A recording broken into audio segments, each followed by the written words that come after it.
وسام، تسلم رجليك، الله عليك، الله عليك يا وسام. انت وسام على صدري يا وسام يا راجل. يا عماد يا نحاس، اقسم بالله والله العظيم ثلاثة المباراة دي انتهت كده. اللي نجدك هو وسام ابو علي. انت عندك خطأ كارثي النهارده يا عماد يا نحاس، انت عندك خطأ كارثي باضافه الى تسرع اللعيبه ورعونه كبيره جدا.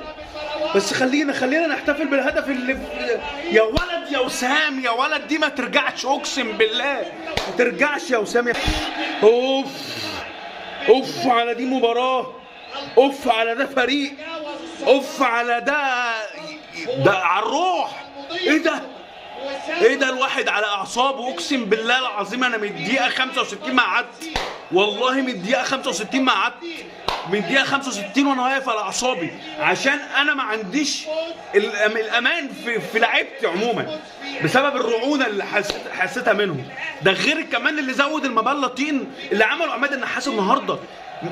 كوكا من اول المباراه سيء، والهدف جاي من ناحيته سيء جدا، وقاعد مكمل بيه. نزل معلول، ده انت معلول لمس كورتين بس، عمل بيها خطورتين على المرمى، خطورتين بكورتين في 5 دقايق اللي هو نزلهم من الدقيقه 90 ل 95.